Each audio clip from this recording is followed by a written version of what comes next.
Είμαι η ψυχολόγος Στέλλα Αργυρίου, έχω γεννηθεί και έχω μεγαλώσει στον Άη Γιάννη Καβάλας. Τα τελευταία 3 χρόνια ασχολούμαι εθελοντικά με το κοινωνικό προφίλ του Δήμου ως άμυστη σύμβουλος σε θέματα ψυχικής υγείας. Κύριος στόχος μας για τα επόμενα είναι η αξιοποίηση κάθε πιθανής πηγής χρηματοδότησης για δομές και προγράμματα κοινωνικής υποστήριξης. Σχεδιάζουμε το Κέντρο Διημέρευσης Ατόμων με Αναπηρία, κατοικίες ημιαυτόνομης διαβίωσης ατόμων με νοητική υστέρηση και δομή φιλοξενίας αστέγων.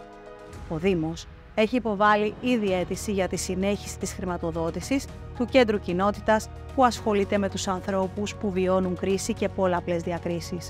Το κέντρο αυτό εξυπηρετεί το σύνολο των πολιτών με προτεραιότητα στις ευπαθείς ομάδες, παρέχοντας ολιστική υποστήριξη μέσα από ένα πλέγμα υπηρεσιών που έχουν ως στόχο την καταπολέμηση της φτώχειας. Στο κέντρο υποβάλλονται και οι αιτήσεις για το ΤΕΒΑ.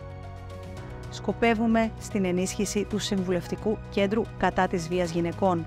Προσωπική μου δέσμευση είναι να διεκδικήσουμε και θέση παιδοψυχολόγου, καθώς παρατηρείται αύξηση της ενδοοικογενειακής βίας.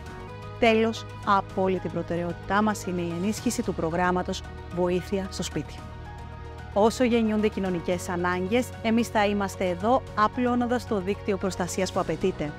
Με την εμπιστοσύνη και τη βοήθειά σας, ζητώ την ψήφο σας για να συνεχίσουμε μαζί στη δημιουργία ενός Δήμου με επίκεντρο τον άνθρωπο, στη δημιουργία ενός σύγχρονου Δήμου με δήμαρχο τον Θόδωρο Μουριάδη.